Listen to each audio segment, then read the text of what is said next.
کوچني او غټ اختلافات د هر تحریک ترمنځ راځي د هر ګوند ترمنځ راځي خو یو شی مشترک دی هغه دا وطن دی دا خاوره ده او دا خپل کام دی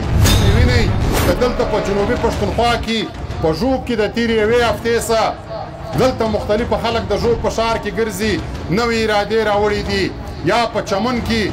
تاسو در واخلئ چې د تېرو اتو میاشتو څخه پښتانه پر احتجاج ناست دي دا وخت د بیدارۍ دی دا وخت د حرکت دی دا وخت یو بل ته د لاس ورکولو دی که چیرې نن هم موږ د ډیرو کوچني سیاسي مفاداتو دپاره سره تقسیم سلو پر سلو لارو باندې ولو دا به زموږ را روان نسل موږ نه خیل د اووم تلین په مناسبت سره را جوړه سوې دا جلسه د دې جلسې ډیر قدرمن صدر د پښتونخوا نیشنل عوامي پارټۍ چیرمن قدرمن خوشحال خان کاکړ او پر سټیج ناست د پښتونخوا نیشنل عوامي پارټۍ مرکزی صوبایي مشران د پښتون تحفظ مومنټ مرکزی او صوبایي مشران د نیشنل ډیموکریټک مومنټ مشران د عوامي نیشنل پارټۍ مشران او د مختلفو علاقو څخه راغلو سپینږیرو ځوانانو زموږ خویندې ستاسو د ټولو په اجازه عزیزانو عبدالرحیم خان مندوخیل په سیاسي حواله په فکري حواله د پوهې په معنا ډیر لوی ډیر ستر انسان و پر عبدالرحیم خان مندوخیل باندې خبره کول ډیر وخت غواړي خو په خپل وار مختصره خدای بخښلي عبدالرحیم خان مندوخیل ته د ده پر قامي سیاسي طبقاتي مبارزه باندې د عقیدت او د احترام سره ګلونه وړاندې کوم عزیزانو رحیم صاحب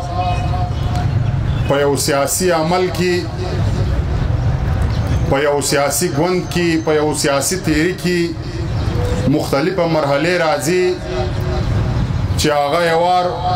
سړی سیاسي کارکون وي زده کړه کوي بیا د هغه وروسته د هغه ګوند دغه تحریک لخوا دته ذمهواریانې سپارل کیږي همداسې دا ذمهواریانې بیا دی پر مخ وړي نو په دا ټولو حوالو سره رحیم صاحب هم سیاسي کارکون اوسېدلی و هم سیاسي استاد اوسېدلی و هم د پښتونخوا ملي عوامي پارټۍ یو ډیر ذمهواره د سینیر ډیپټي چیرمن په حیثیت باندې د خپلې دندې ترسره کولې هم دلته د دې صوبایي اسمبلۍ غړی پاته سو د پاکستان د سینټ غړی پاته سو د قومي اسمبلۍ غړی پاته سو پر دا هر رول باندې چې غږیږي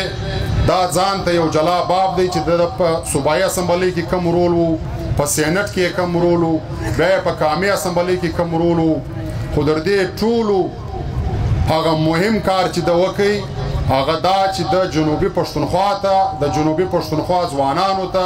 د جنوبي پښتونخوا ولس ته یو تنظیمي ډانچه ورکړه د تنظیم په معنا یې پوه کړل دا خلک یې منظمه کړل د دې ځي ولس دا د په خپله قامي بیانیه باندې پوه کوي په قامي مقدمه باندې پوه کوي د دې قام په ستونزو باندې خبره کوي او د دې قام تاریخ یې ورته وښودی او ورسره یې د حل لاره ورته وښوله چې دغه یې د حل لاره ده موږ د خپل محکوم قوم په څنګه طریقه باندې خلاصولی سو نو دا هغه خدمات دی عزیزانو په دې حواله که مختصره موږ دومرې خبره وکړو چې نن په پنجاب کې د پښتونخوا وطن د پښتنو دوی ضلعې هلته دوی د پنجاب برخه ګرځولې دي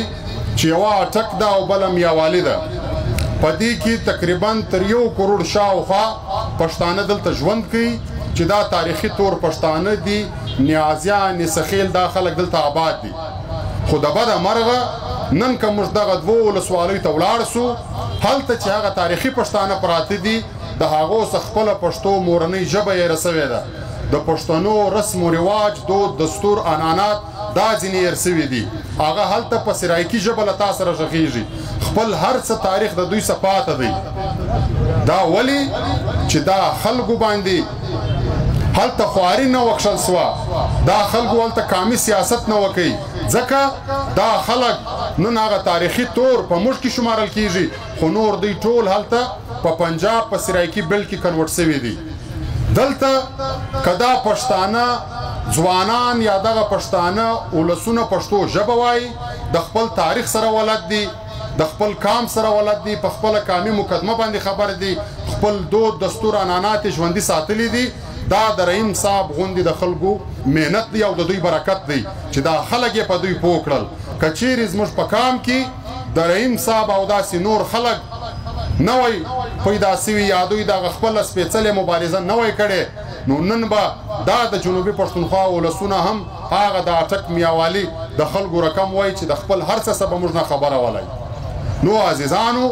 د رحیم صاحب پر دې کام باندې پر دې ولس باندې بالخصوص د جنوبي پښتونخوا پر پښتنو باندې ډېر لوی احسانات دي هغه موږ هیڅ رقم نه سو هېرولی دلته ډېر خلک سیاست ته په یو بله آینه کې ګوري د دوی په فکر سره سیاست یوازې د مفاداتو نوم دی سیاست یوازې د نوکریانو پورې محدود دی سیاست یوازې تر ترقي کارو پورې محدود سوی دی خو عزیزانو رحیم صاحب چې د کم سیاست خښته ایښې وه د کم سیاست بنیاد چې د ایښی و د هغه بنیاد دا نه و د هغه بنیاد خپل کام خپل ځوانان خپل ولس په کامي مقدمه باندې خبرول و په کامي مقدمه باندې پوه کول و او بیا دغه کام دغه ولسونه په یو منظمه تنظیم کې سره راټولول و او بیا هغه منظمه تنظیم ته یو هدف ورښول و چې دا منظمه تنظیم به دغه هدف ته ځان رسوي نو عزیزانو په رحیم صاحب باندې غږېدل ما مخکې مو ویل چې ډېر وخت غواړي زه به مختصره دغه یو شعر درته ډالۍ کړمه چې هغه شاعر وایي چې ستا د ښایست ګلونه ډېر دي ځولۍ مه تنګه زه به کم کم ټولومه نو د رحیم صاحب هر اړخ چې دی هغه ډېر وخت غواړي ډېر محنت غواړي خو دا خبره پر دې زی رالنډومه چې رحیم صاحب چې دغه کم تنظیم جوړ کړي او بیا دا تنظیم ته یې کومه روزنه ورکړه دا د جنوبي پښتونخوا ولسونه دا ځوانان چې د په یو منظمه تنظیم کې راغونډول د ده مقصد پر دې ځینه ختمېدی چې د یوازې دا ولسونه راغونډ کړي او منظمه تنظیم جوړ کړي خو دې منظمه تنظیم ته بیا یو هدف هم د په لاس ورکړی و چې هغه هدف ته رسېدل د ټولو پښتنو د مشکلاتو حل دی هغه هدف عزیزانو په لومړي سر کې دلته د دې محکوم افغان وطن سه په آزاد افغان وطن کې مداخلت بندولو چې هغه د بده مرغه سه نن هم روان دی په ډېره ښکاره سره روان دی او د هغه وروسته په دا محکوم افغان وطن کې په دې خاوره کې چې څومره معدنیات دي وسایل دي پر دې وسایلو باندې پر دې معدنیاتو باندې د دې ضد ولسونو اختیار ګټل و چې د هغه څه نن هم موږ محرومه یو زموږ په معدنیاتو باندې د بل بچي آبادیږي د بل بچي په هغه باندې ترقي کوي خپل ځان ته ښه سباون جوړ کړی دی زموږ بچي نن هم د هغه څه محرومه دي او ورسره دلته په دې خاوره کې د مکمله ترهګري خاتمه وه او په دې خاوره کې امن راوستل و پښتو ژبه د دې وطن د تعلیمي نصاب ژبه ګرځول وه او په دې نصاب کې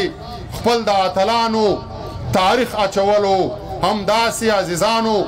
په دې وطن کې پښتون کام د یو سیال کام په توګه باندې جوړولو چې دلته به پښتون کام د دویمې او د درېیمې درجې د شهري په حیثیت نه وسیږي همداسې دلته د پښتنو افغانانو خپل تاریخ ژوندی ساتلو عنعناتو کلتور یې ژوندی ساتلو خو عزیزانو د رحیم صاحب دغه ارمان اوس هم نیمګړی دی دا ذمواري اوس دلته پر دې پښتنو باندې پر دې ځوانانو باندې راځي چې موږ به همت کوو د رحیم صاحب ارمانو ته به ځان رسوو نن هم په دې وطن کې ډېر خطرناک حالات را روان دي نن هم په دا وطن کې هره ورځ پښتانه جنازې پورته کوي نن هم دې وطن ته پنجابي استعمار یو ځل بیا د کرایې تنظیمونه د کرایې خلک راوستلی دي او زموږ پر وطن باندې یو لوبه کول غواړي تاسو یې وینئ که دلته په جنوبي پښتونخوا کې په ژوب کې د تیرې یوې هفتې څخه دلته مختلفه خلک د ژوب په ښار کې ګرځي، نوې ارادې راوړي دي. یا په چمن کې تاسو در واخلئ چې د تیرو 8 میاشتو څخه پښتانه پر احتجاج ناست دي. همداسې په وزیرستان کې بیا مختلفه خلک راغلي دي، دلته نوې ارادې راوړي دي. عزیزانو، دا وخت د بیدارۍ دی، دا وخت د حرکت دی، دا وخت یو بل ته د لاس ورکولو دی. که چیرې نن هم موږ د ډیرو کوچني سیاسي مفاداتو دپاره سره تقسیم سلو، پر سلو لارو باندې ولو، دا به زموږ را روان نسل موږ نه وبخښي. د دې خلکو ارادې یو وار بیا ډېرې خرابې دي. دلته یو وار بیا د چاینا او د امریکې ترمنځ یو لوبه را روانه ده. دا به دغه پښتانه دروي، دا ولسونه بېدروي، دغه قامي تنظیمونه بېدروي. آخري یو خبره کومه په دې باندې چې زموږ ځوانان په دې سر خلاص کړي. عزیزانو، دا د چاینا او د پنجابي استعمار ترمنځ چې کومه د سیپیک یو لوبه روانه ده، دا ټوله منصوبه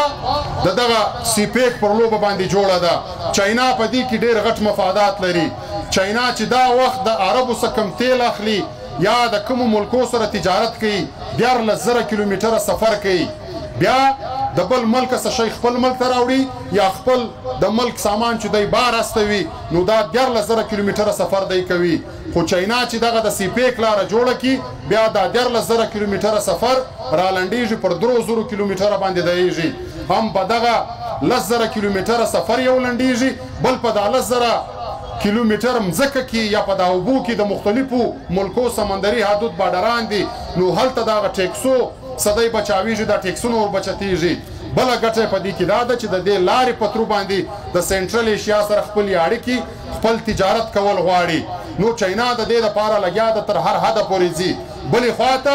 امریکا په هیڅ صورت باندې دا شی نه مني. ولې امریکا په دې باندې پوه ده چې دا وخت په نړۍ کې زما په مقابل کې دویم قوت چاینا ده، د دې څه به زه ماته خورمه. نو امریکا هم په دې کې پوره شکیل ده چې په هیڅ صورت باندې دا د چاینا منصوبه دلته کامیابه نه کړي. او چاینا په پوره همت سره لګیا دی چې په هره توګه باندې د خپله منصوبه بوځي تر سره. په دې منځ کې پنجابی استعمار لګیا دی، د چاینا څخه ډالر اخلي چې زه دلته تا ته امن در کومه چې دا ستا د سیپیک منصوبه کامیابه سي. برته بیا د بلې خوا څخه د امریکې څخه ډالر اخلي، په هغه ډالرو باندې ترهګر جوړوي. امریکې ته دا وایي چې دلته زه ترهګري جوړوم، د چاینا انجینران وژنمه، دلته پر کومه لاره چې سیپیک جوړیږي دلته بدامني جوړوم چې د چاینا سیپیک منصوبه ناکامه کم. دواړو خواو ته لکۍ شورئ او د دواړو خواو څخه ډالر اخلي، خو په منځ کې زموږ په وطن کې دلته د اور منصوبه جوړه کړې ده چې اور به جوړیږي. تاسو در واخلئ چې نن څه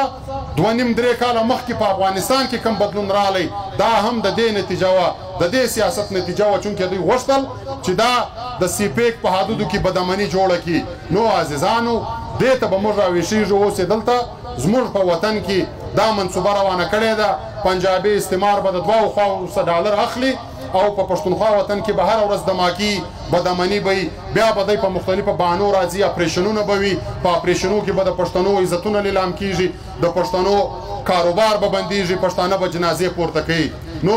دا له موږ څخه حرکت غواړي. موږ دا خبره هر ځای کوو، په دې کوو چې په دا خبره دي خلک سر خلاص کړي، سوچ دې پر وکړي چې وروره